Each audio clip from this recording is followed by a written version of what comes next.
March 1970. John Wayne arrived at his movie premiere and saw a Vietnam veteran in a wheelchair at the back of the crowd. What Wayne did next, walking past the red carpet, the cameras, and every celebrity in Hollywood, would give one broken soldier a reason to keep fighting. Here is the story. Hollywood, California, March 15, 1970. Chisum premiere. Big Western. Major release. The kind of event where limousines line up for blocks and photographers fight for position. Red carpet stretches from the curb to the theater entrance. Velvet ropes on both sides. Security everywhere. Fans pressed against barricades hoping for a glimpse, an autograph, a moment. John Wayne's limousine pulls up, 7 p.m. The crowd erupts. Cameras flash. Reporters shout questions. Wayne steps out. 62 years old, tuxedo, looking every inch the movie star he's been for 40 years. The plan is simple. Wave to the crowd, walk the red carpet, stop for photos, enter the theater. Standard premiere protocol. He's done this 100 times. Wayne starts toward the carpet, waving, smiling, playing the part. Then he sees something that stops him cold. At the very back of the crowd, behind 2 rows of barricades, past the photographers and the autograph seekers and the dressed-up fans, sits a man in a wheelchair. Young, late 20s, military haircut grown out slightly, wearing a simple button-down shirt and slacks. No jacket despite the cool evening. The wheelchair is old, government issue, the kind the VA gives to veterans when they can't afford anything better. And the man is holding a small American flag, not waving it, just holding it. Quiet, dignified. Wayne's trained eye catches the details. No legs, both pant legs pinned up at mid-thigh. Double amputee. The man isn't pushing forward, isn't calling out. He's just there, at the back, grateful to be present, not expecting anything more than a distant view. Wayne stops walking. His publicist touches his arm. Duke, the carpet. Wait. Wayne changes direction, walks away from the red carpet, away from the cameras, straight toward the barricades where the wheelchair sits. The crowd parts, confused. Security tenses. Photographers scramble to follow, but Wayne's already moving. He reaches the barricade. The veteran looks up. Recognition flashes across his face. Shock.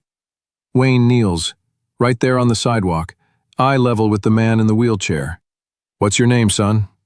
The veteran's voice comes out rough, uncertain. "Frank Martinez, sir." "Marine?" "Army, actually. 101st Airborne." Wayne glances at the pinned pant legs. "When did you serve?" 2 tours, 68 to 70. Lost my legs at Chisum, last year." Wayne looks at the small flag in Frank's hand. "You still believe in that flag after what it cost you?" Frank's grip tightens on the flagpole. "Yes, sir. Always will." Wayne stands, turns to the security guard standing nearby. "Get this man inside." The guard blinks. "Sir, we can't. The fire code doesn't allow wheelchairs in the aisles." "Then put him in a seat." "Mr. Wayne, there are no seats left. The theater's completely full. Every seat is reserved." Wayne's voice stays quiet but carries weight. He takes mine. The guard stares. "Your seat?" "My seat. Front row. Get him there." "But sir, where will you—" "I'll figure it out. Move." The guard hesitates, then sees Wayne's face, knows this isn't a request. Calls over 2 other security personnel. Wayne looks at Frank. "You came to see this movie?" "I just wanted to see you, sir. From back here was fine. I didn't expect—" "Come on." Wayne personally takes the wheelchair handles, starts pushing Frank toward the theater entrance, past the stunned photographers, past the velvet ropes, past every celebrity standing on that red carpet wondering what just happened. The crowd watches in complete silence. This isn't in the script. This isn't how premieres work. Movie stars don't abandon red carpets for veterans in wheelchairs, except John Wayne just did. Inside the theater, Wayne wheels Frank down the center aisle, every seat filled, every head turning, whispers spreading like wildfire. Front row, center seat, reserved for John Wayne. Wayne helps Frank transfer from the wheelchair to the seat. Frank's hands are shaking. "Sir, this is too much." "This is exactly right." Wayne folds the wheelchair, hands it to an usher. "Hold this for him." Frank looks up at Wayne, eyes wet. I don't know what to say. Don't say anything, just enjoy the movie. Wayne turns to leave. Frank calls after him. Mr. Wayne? Wayne stops, looks back. Thank you. For everything. For making movies that reminded us why we were fighting. For this. For seeing me. Wayne's throat tightens. Thank you for your service, for your sacrifice. He walks away, finds an empty seat 3 rows back. Not front row, not center, just a seat. Sits down. Doesn't watch the screen when the movie starts. Watches Frank instead. Have you ever been truly seen by someone when you felt invisible? That moment of recognition can change everything. The movie plays. 2 hours. Wayne barely registers the plot. He's watching Frank's face in the flickering light, seeing him smile, seeing him react to the action sequences, seeing him be just a man watching a movie instead of a wounded veteran wondering if he matters. Credits roll. Lights come up. Wayne stands, makes his way to Frank before the crowd can swarm. What'd you think? Frank's face is bright, alive. That was incredible. Thank you for letting me see it from here. I've never been in the front row of anything in my life. Wayne reaches into his jacket pocket, pulls out a business card, writes something on the back in pen, hands it to Frank. This is my personal number, not my agent, not my publicist, me. You need anything, and I mean anything, you call that number, understood? Frank stares at the card. Sir, I can't. Yes, you can. That's not a Hollywood promise, that's a man's word. You call if you need help. Frank takes the card carefully, like it's made of glass. I will. Thank you. Wayne shakes his hand, firm grip, eye contact. Take care of yourself, Frank. You too, sir. Wayne leaves through a side exit. No more photos, no more interviews, just gone. Frank sits there holding that business card. Security eventually helps him back to his wheelchair, helps him outside. He doesn't remember the ride home. Just keeps staring at that card with Wayne's handwriting on it. A phone number, a promise, a lifeline from a movie star to a forgotten veteran. Most men would frame it, put it on a wall, never use it. Too precious, too unlikely to be real. Frank almost does that. For 3 weeks, the card sits on his kitchen table. He looks at it every day, wonders if he should call, wonders if Wayne even meant it. Then reality hits. His VA disability check isn't enough to cover rent and food. He's applied for 15 jobs. No one wants to hire a double amputee with no college degree and a high school diploma he earned at 17 before enlisting. He's staring at eviction, at homelessness, at the very real possibility of becoming one of those veterans sleeping on sidewalks. He picks up the phone, dials the number, expects an answering service, expects nothing. Wayne answers on the 3rd ring. Hello? Frank almost hangs up. Mr. Wayne? It's Frank Martinez, from the Premiere. You said I could call if... Frank, good to hear from you. What's going on? The kindness in Wayne's voice breaks something open. Frank tells him everything. Lost legs, can't find work, didn't finish school, running out of money, doesn't know what to do. Wayne listens, doesn't interrupt, doesn't offer empty sympathy. When Frank finishes, Wayne asks one question. If you could do anything, what would it be? Frank hasn't thought about that in months, maybe years.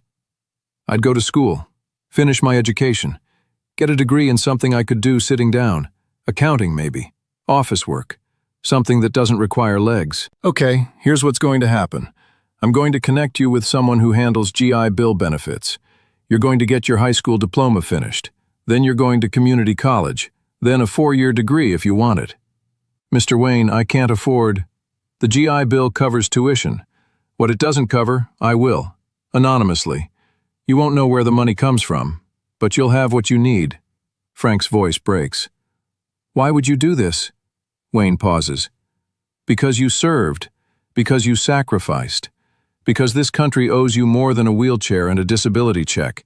And because I couldn't serve when I should have. This is the least I can do. I don't know what to say. Say you'll do it. Say you'll finish school and build a life worth the legs you gave up. I will. I promise. Good. Someone will call you tomorrow. Follow their instructions. Work hard. Make me proud. I will, sir. Thank you. Thank me by succeeding. They hang up. Frank sits in his apartment holding the phone, crying. Not from sadness, from hope, from possibility, from the sudden understanding that maybe his life isn't over at 28.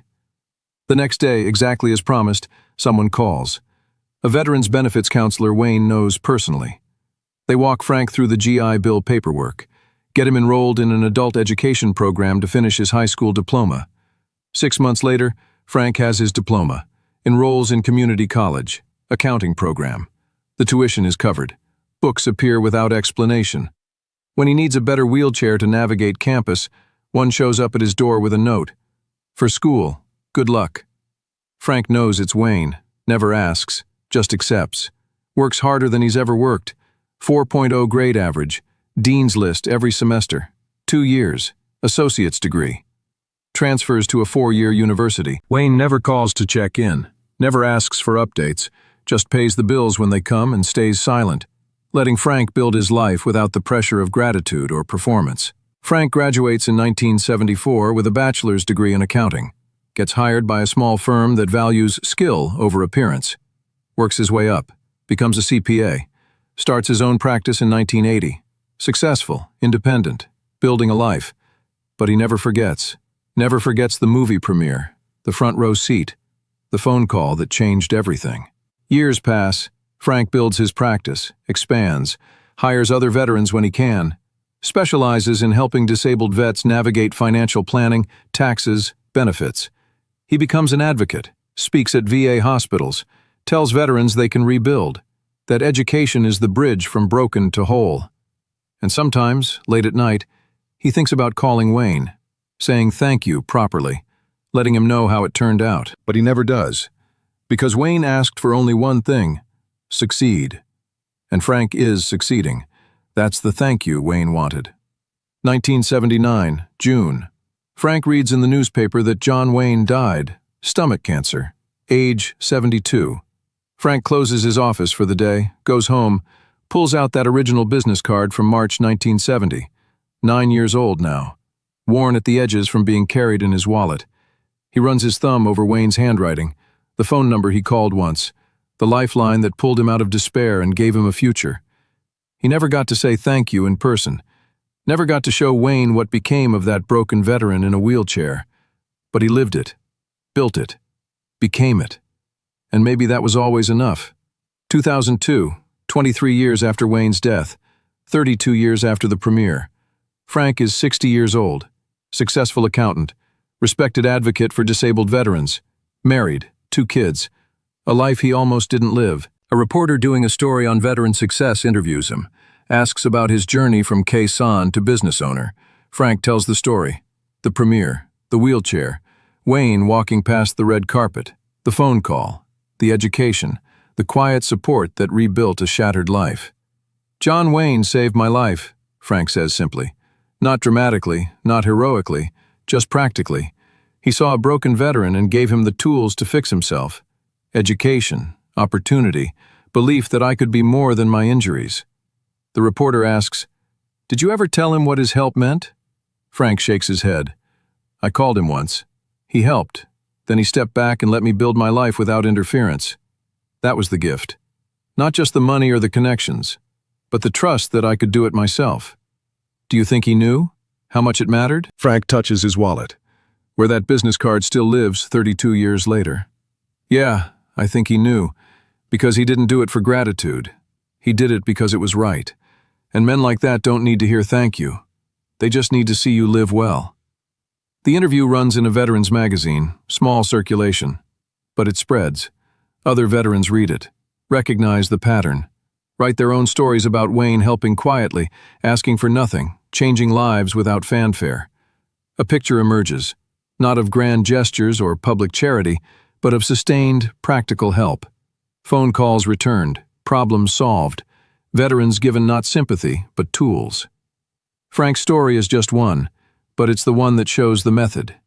See the need, meet it, step back, let them build. No cameras, no credit, just action. That's what honor looks like. Not on a red carpet, but in a phone call, a tuition payment, a quiet belief that a man in a wheelchair is still a man with potential. What small act of recognition could change someone's trajectory? Sometimes the greatest gift isn't charity, it's seeing someone's potential when they've forgotten they have any. Today, Frank Martinez's accounting practice still operates. He's semi-retired now, spends most of his time on veteran advocacy, speaking, writing, helping. His office has one photograph on the wall, black and white, faded, from a newspaper clipping dated March 16, 1970. John Wayne kneeling beside a wheelchair, eye level with a young veteran. The moment before everything changed. Under the frame, a small plaque. He saw me. That was enough. No elaborate explanation, no detailed story, just those 5 words. Because that was the gift. Not the money, not the education, not even the opportunity. Just being seen, being recognized, being treated like a man instead of a statistic. Wayne saw Frank when the rest of the world looked past him, saw potential in a broken veteran holding a flag at the back of a crowd. And that moment of recognition, that choice to walk away from the spotlight toward the wheelchair, gave Frank permission to see himself differently too. Not as a burden, not as damaged, but as a man who lost his legs, not his future. The business card is still in Frank's wallet. 62 years old now. The phone number doesn't work anymore. Wayne's been gone for decades, but Frank carries it anyway. Not because he needs to call, because it reminds him of the day someone saw him, really saw him, and chose to help. That's the story. Not about a movie star doing charity, but about one human being recognizing another's worth and acting on it.